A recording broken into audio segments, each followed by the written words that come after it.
We all want love, but most of us don't want to date to get it. Because let's be honest, dating kind of sucks.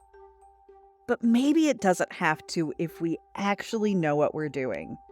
Hi, I'm Kira Sabin, and this is Reinventing Dating, a smart and sweary podcast for all singles to learn the mindsets and skills to date with intention and confidence. Join me weekly as I break down the science and psychology behind what's working in our dating culture and what isn't. Every week, I bring a new topic, trend, skill, or mindset that can help us get out of our own way to learn how to date for relationships that we actually want. Because love isn't broken, but dating kinda is. But I'm reinventing it. Let's do this. Well, hello there, sugar pantses. Welcome back to another episode of Reinventing Dating. I'm Kira, and we are back for a second week in our new series of common dating questions through a modern and healthy dating perspective.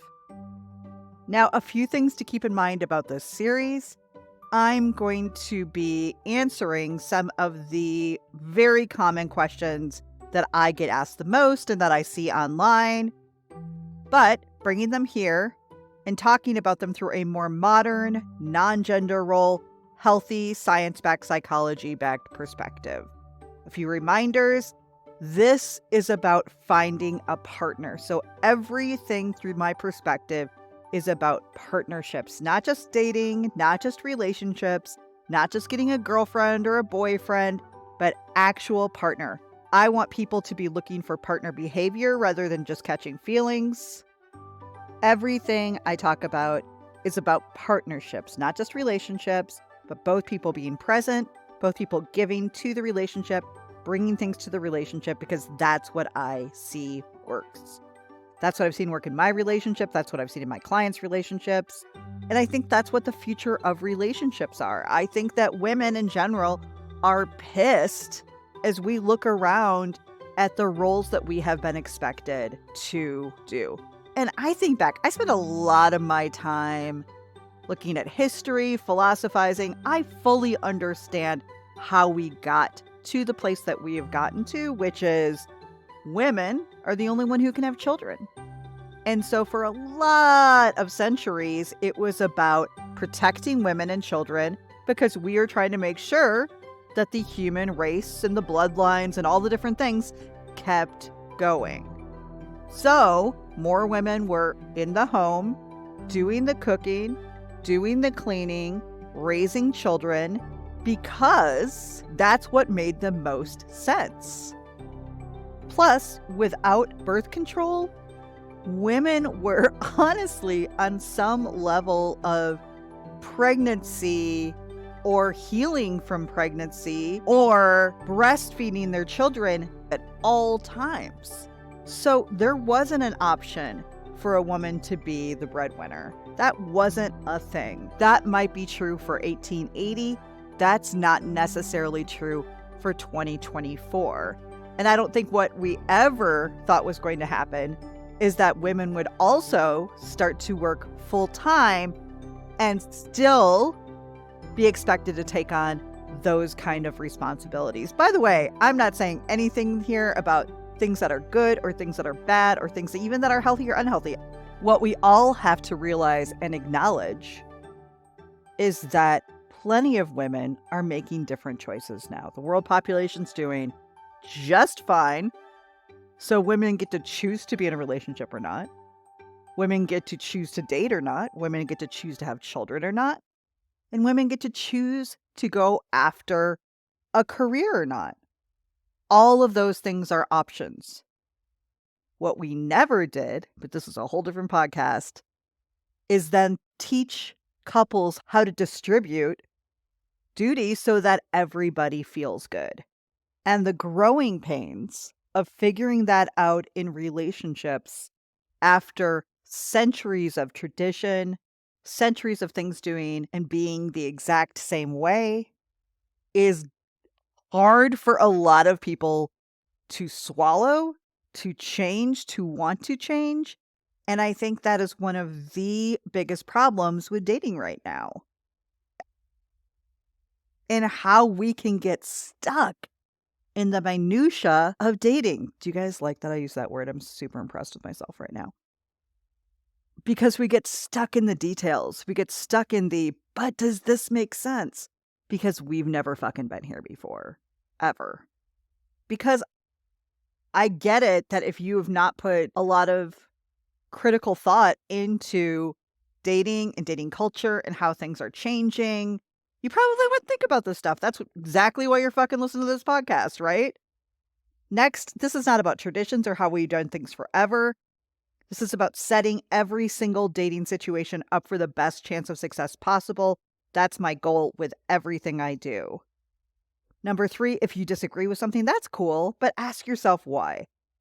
Is that what you've learned or it's just what you've known? Has it worked well so far for you? Is it healthy? Is it actually getting you what you want in a relationship? And finally, anything I'm sharing is not going to be just some off the cuff opinion. This isn't like when your Aunt Rita would share with you about her life stories and choices. This is actually backed in science and psychology with research and a splash of my own experiences. Okay, episode number 2, a huge controversial conversation. And boy, do I have thoughts about this. Number 2 episode is age just a number? I've got thoughts. Now, one of my favorite things about dating, and by the way, favorite, I mean it humors me deep, is the urban legends that women seem to spread to each other to justify behavior that they themselves might be questioning. Couple examples. Somebody might say, well, I know 2 people in all of my couple friends who met online, so I should definitely be online. When, depending on how old you are, the online dating success rate is really less than 10%. Another urban legend, something like, my coworker Sheila's cousin had an affair with someone who is married. Now they're married, so it clearly makes sense for me to date this guy who's married.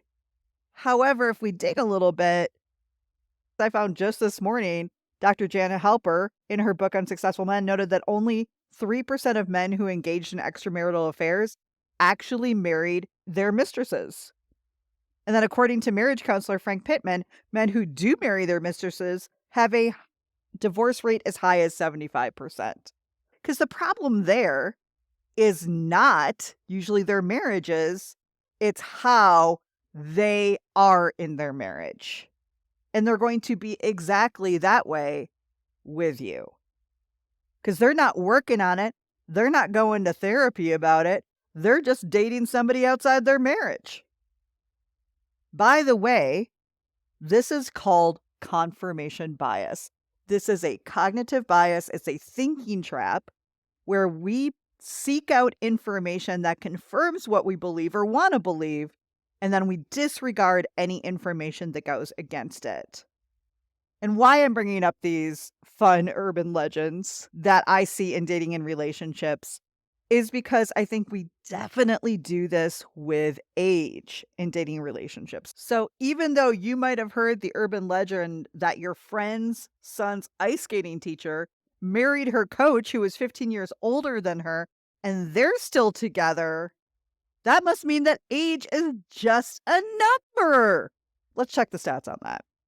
According to a study performed by The Atlantic, the greater the age difference between the couples, the greater the odds of them getting divorced. Starting with a reference point of the same age couple, a couple who has a 1-year age difference has a 3% greater likelihood of divorce. If there's a 5-year age difference, the risk increases by 18%. 10-year age difference yields a risk of 39% of divorce, and if there's a 20-year age difference, the risk increases to 95%. Yes, you heard that right. If there's a 20-year age difference, the risk of divorce is 95%. Now, I'm going to out myself real hard right now. Danny is 5 years younger than me. So, first of all, he met when I was 41 and he was 36. So that's the absolute truth. And in honesty, and I tell him this, I actually wish he was closer to my age because I regularly make references and he'll look at me like, what are you talking about? And I'm like, oh my God, how do you not know? Insert this. But he also lived in a town of 70 people where he had 3 channels. for the majority of his childhood. So a lot of those references are really just that he didn't have access to them. But let's get back to ages and what makes the most sense for success. And although looking at those stats, I would encourage you to use them as a guideline and information. I have a personal rule of thumb for my clients is you don't even look outside 10 years age range. Just don't even do it. It's not necessary. The stats back it up. It may seem like a good idea, but what I do find is the people who really date or attach to somebody quite a bit older or quite a bit younger, they're not really having standards. They're looking at the feelings. They're looking at the connection. They're not really looking long term. And the relationships that I help my clients create look at the long term. We can't make instant decisions and then be shocked when 2 or 5 or 10 years later, we realize they don't want the same things as us or they're not in the same life space. So that's what I want to have a talk about today. It's not just really ages, not just the year differences, but life spaces. And when we look at life spaces, ages look really different. Now, what I mean by that is there are different times in our lives that we are going through a different life space. And I'm going to talk about those life spaces here. And I just want to say that these are very generalized, right? I'm using what is uh, pretty normal for, let's say, the American culture, but you might have gone through a very different experience. I'm not saying that these don't apply to you. It's just to demonstrate what these different life spaces look like. So obviously we have our teen years. That's where a lot of us start dating. That's the high school life space. And then if you think about it, now we just heard that the statistics of maybe like an of 1 year. Now, 1 year, when we just think in ages, does not seem like a big deal at all. If you're 36 and they're 37, or you're 28 and they're 29, we're like, yes, a year is nothing. But think about when one person's maybe 18 and the other one's 19. One of them's a senior in high school and the other one's a freshman in college. Those are very different life spaces. So although there is only 1 year difference between you, you're in different life spaces. When you're in high school, your senior year, you're graduating, you're all about your friends, you have prom, you're doing all of these things to wrap up high school. And if you're in college, you're having a very different experience. You're probably having more studying and homework than you've ever had in your life. You're creating very different kind of friendships than maybe you had in high school. You're starting to look at the world in a different way when you're not surrounded constantly by your family or your friends. It's a different life space. So let's think about next somebody who is 21 and they're dating somebody who's 25. Once again, that year difference of 4 years doesn't feel like a big deal. If we say to somebody a 4-year age gap, we're like, well, that's not a big deal. But one of you is probably a junior or senior in college, and the other one is probably out in the workforce, trying to find a job or starting a job, finding their first apartment. They maybe have 4 roommates. Those can be, although not that big of a difference in ages, they are different life spaces. The next life space is that early to mid late 20s. It's a very different life space because it's a time where you are learning and growing and figuring out who the fuck you want to be. That's not only just my thoughts, that's actually proven in psychology.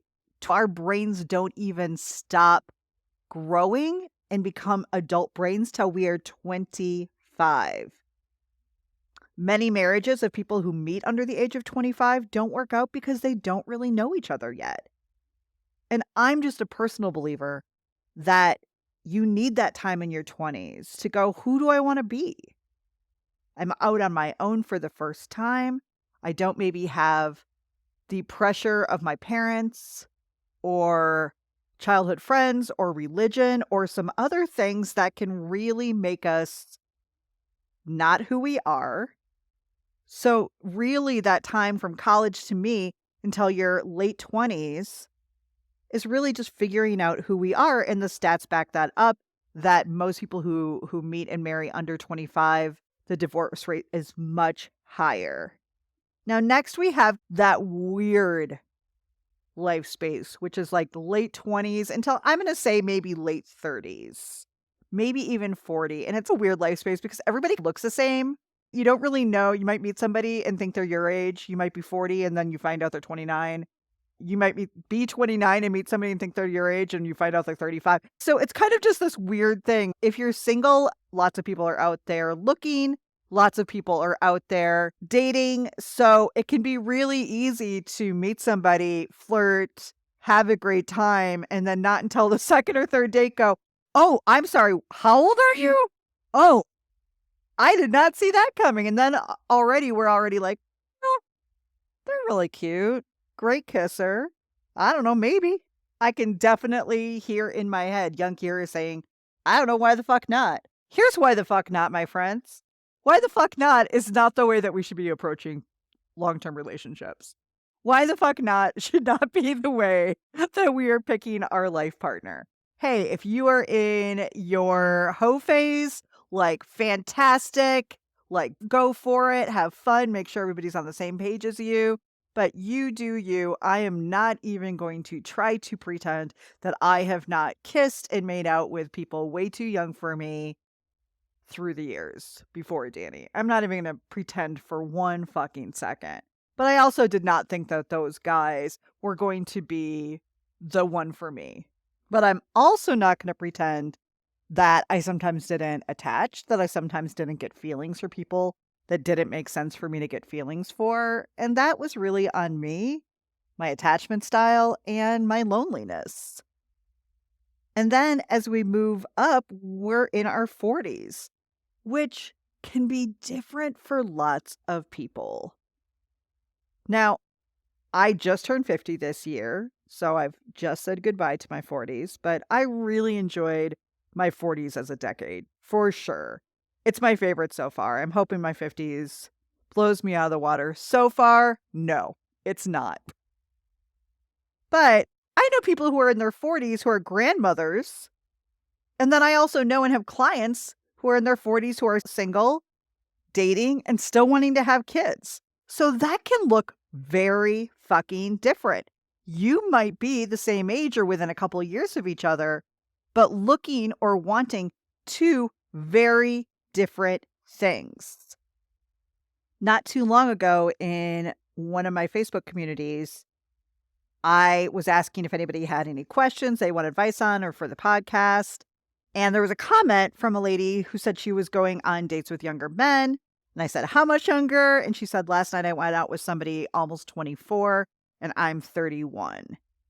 And the thing I said, once again, is although that age difference of 7 years may not feel that different, we're once again looking at different life spaces. There's a good chance if you're 31, you might be dating to settle down into a long-term relationship.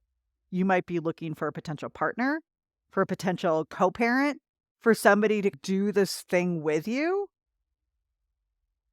Where is somebody who is 23? We just discussed they're still figuring out who they are. They're still figuring out who they want to be, what their value system is, what's important to them, what kind of life they want. And there's a very good chance at 23, they don't have any idea if they want to have kids or not. They have no idea who they are or where their life is going. So dating or attaching yourself to somebody in that life space doesn't make a whole lot of fucking sense. And as much as we want to say that age is just a number, we know for women, our age, parts of it has a timeline. One of the conversations I've had multiple times in my coaching is what I like to call the giddy up conversation. So a lot of women who've maybe focused on their careers, all of a sudden go in for a yearly checkup, getting a mammogram, and their doctor will look at them and say, "Oh, hey, are you interested in having kids?" And maybe this woman is 33, 34. And if she says yes, that seemingly harmless doctor will look at them and say, well, if you want kids and not a geriatric pregnancy, you better giddy up. Because I have had more than a few clients over the years who all of a sudden are in their mid 30s or late 30s, realizing that they haven't really focused on dating, haven't really focused on a relationship, and want kids and have no idea how and where and in what universe to find a partner and co-parent. And I know that we love to once again urban legend that reference to, well, Charlie Chaplin was having kids when he was in his 70s, and we might know another couple celebrities who had children way late in life, and that's not an option for women. But I always like to think back to the movie It's Complicated. Meryl Streep, Alec Baldwin, Steve Martin. I love me some Meryl. I love me some Steve Martin for sure. But I remember, if you haven't seen it, I'm in a couple spoilers here, but it's about 15 years old, so. But I can't help but think about that scene where Alec Baldwin, who is Meryl's ex, he's there, he's married to somebody younger now, and he's starting this new family again. He's probably in his 50s at this point, and he just looks exhausted. You can see in his face, what the fuck have I done? He married somebody who is Lake Bell, by the way, who I think is probably supposed to be 15 to 20 years younger than him. In that whole new situation with somebody younger, it made him feel alive again. But within a few years, they're having a kid. And he's now 50-something. I don't call that lucky at all. I call that poor ass planning. And if you remember the plot to that amazing Nancy Meyers movie that has like literally the best house that ever existed, you'll remember that Alec Baldwin comes back to Meryl Streep after divorce, after adult children, and says he made a mistake. He wants her back. He made a lapse in fucking judgment. And she doesn't take him back, thank goodness. Because choices equal consequences. And him cheating on Meryl with a much younger woman who probably was not asking him for the emotional growth, the connection, the communication, the things that Meryl would be expecting after a 20 to 30-year marriage. He thinks that his life will be easier and lighter with a new person. And guys, it is not. We have to think things through.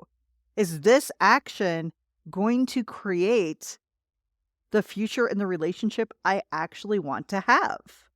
Now let's take this in a little bit different of a life space direction.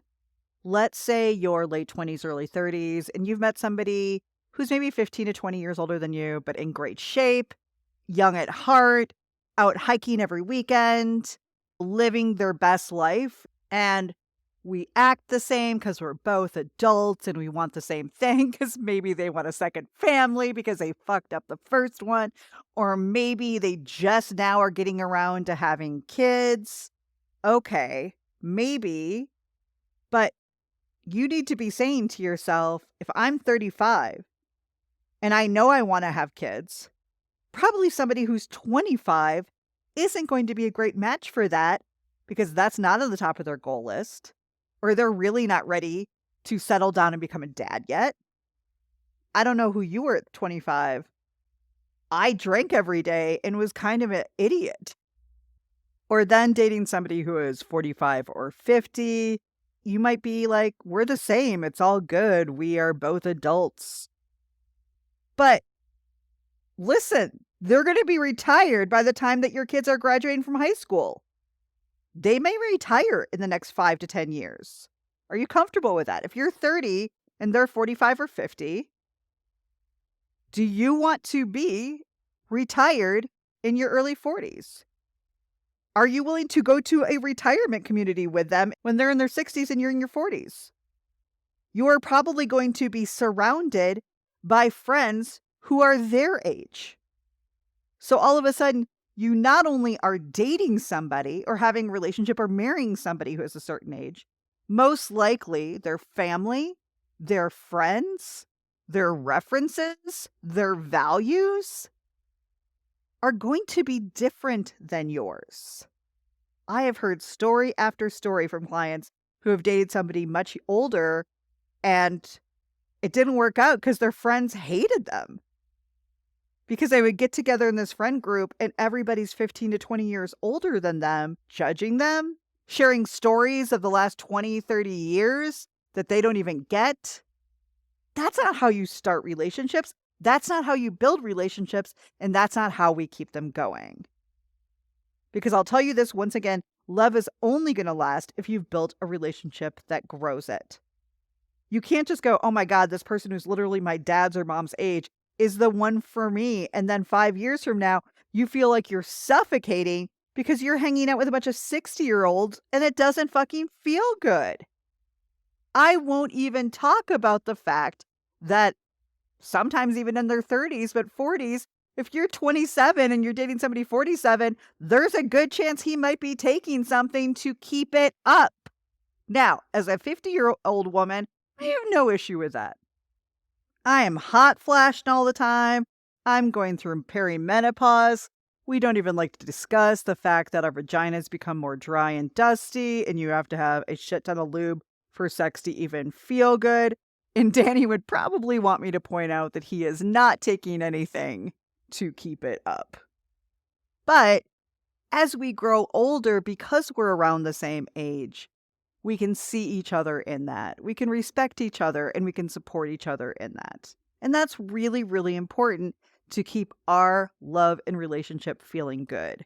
Now, I can hear my 40s and up ladies over there shouting from the mountaintops, but I can't date guys my age because all the guys my age are dating younger. So first of all, that is also a confirmation bias. I am very sure that you can find somebody who is your age, around your age, that you want to date. But I would not be doing right by you in this podcast if I didn't talk about the fact of the normalization, especially of older men and younger women, and how I think when we're younger, we can really romanticize that. We can really think it's fantastic that somebody who is established and has money and can maybe, quote unquote, take care of us a little bit in ways that our parents didn't, can feel good. So somebody coming in and saving us can feel good. But I am grossed out by things I see online, where I recently saw an interview with a 19-year-old woman and her 29-year-old boyfriend. Once again, 10 years. Now, 10 years to different age groups doesn't feel that different. But she is 19. She is just out of high school. He is now established in his life and career. And he straight up said on this video, I will try to find it and put it in the show notes, am dating somebody this age because I like to be able to mold them into being the person I want to be. Now, maybe you don't take offense to that, but I fucking do. I fucking do for all women. And the guy who is giving the interview actually looks at this young girl and says, do you have any problem with dating a misogynist? And I've spit out my coffee when I heard that. And of course, she's fucking 19. This girl has, you can tell by the way she holds herself, her self-worth is not that great. She's just happy that somebody likes her who's older and taking care of her and can take her to bars legally and all of this shit. And she just glosses over and goes, no, we're really in love. It's really great. We've just had this person say, the reason I chose her is because I could turn her into who I want her to be. That's gross. It's not okay. I think it happens a lot with all genders and age gaps, where a lot of times the people who are a little bit older are trying to date younger because they don't want people who already have established their values, who are not going to put up with their shit. Let me tell you this, you don't want them. You might look from afar and go, well, why are all the guys my age or all the guys I'm meeting or all the guys I know about, or some of them at least, dating 10 years, 15 years, 20 years younger? That's because they are emotionally and relationally immature, and you don't want them anyway because they are not capable of having a relationship with a grown-ass adult. And as one of my favorite Instagrammers, Ginger Dean, always says, we're not doing this anymore. The number one solution to all of this is knowing what the fuck you want, having a general idea what you want your relationship to look like, to feel like, and what your relationship goals are. What do goals look like? Goals might look like whether you want a family or not. Goals might look like whether you want to travel. Goals might look like you having pets. Goals might look like you creating a life that you want and finding a partner who wants to create something similar. Opposites do not attract. Or if they do attract, it's temporary. It's not good for fucking relationships. It doesn't even make sense. We got to think about who we want to be, what we want our lives to actually look like. Do we want to be in that long-term relationship? Because without that information, we are welcoming and attaching to people who don't make sense, and we are breaking our own fucking hearts. And I've been saying this a lot lately, that I feel like at 50 years old, I am just starting to see and understand and then shake off the years and years of misogyny and patriarchy. And maybe you don't like those fucking words, but here's the deal. You and I, if you're anywhere over the age of probably 35 or 40, you probably learned to always respect your elders. And that includes gross men who are way too old for you hitting on you, commenting about your body, checking out your breasts, that we're never supposed to rock the boat, that we're never supposed to tell somebody that's inappropriate because they're older than us and they're men, and we're supposed to respect that. I respect people who respect me. I respect people who show up, ask thoughtful questions, want to get to know me, and I will do the same.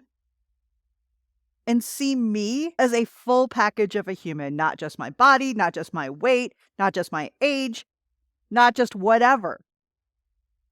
Danny does that. Danny loves me for all that I am, and I love him for all who he is. And that's not the simplest every single day of our lives. But we got there by having those tough discussions early in our relationship, knowing and asking each other what we wanted our life to look like. And I will tell you, just recently, Danny and I had a very tough conversation. I've been very honest about how things have been really tough in my life and in this business over the last year. Now there's been some health things that have come up. So we are regularly checking in with each other about, is this who we want to be? Is this where we want to be? Is this the life that we expected? And if it's not, how do we collaborate? Because we don't use the word compromise, because compromise means somebody's losing or one person's giving in. We collaborate on it and solve it as a problem together. That's what adult-ass relationships look like. It's interesting to me because I tell stories about the conversations that Danny and I have, or even just the conversations that I had with him my first year that were hard, that I had never had before. I had to ask for help on things. I had to ask for what I needed. I had never done that in my life. But that's what adult relationships look like. And if we don't know how to do that, then we're not setting things up for success. If we don't know who we are, if we don't know what we want, if we don't know what we need. And by the way, don't shame yourself for that. There's a very good chance that somebody told you who you are and what you should believe for many years of your life. So waking up out of that and trying to find out who we are and empower ourselves, it's a process, it's a fucking journey, and you don't have to do it alone. That's exactly what I do. If you're like, I know that I want to date more intentionally in the way that Kira is talking about, this is what I do with people. I do day-long intensives. I even do one-on-one kind of one-off coaching. So reach out to me. Tell me where you're at. Tell me, and we'll get on the phone and figure out if I can help. And if anything, you'll just feel better because I'll probably drop some super knowledge on you on that call. So, is age just a number? No, it's not. Age can totally determine whether or not your relationship actually works. But more than focus on numbers and ages, focus on life spaces. Is this person in the same life space with me? And as we continue to grow older together, will they continue to be in a similar life space with me? And if we are in different life spaces, am I okay and are they okay with the differences that are going to show up along the way? Because when we fall in love, or what we like to think of falling in love, we ignore that shit. We don't want to focus on it because we don't want to look at any of the differences. But I promise you, they are going to show up whether you want to look at them the first year or not. All right, guys, that's it for this week.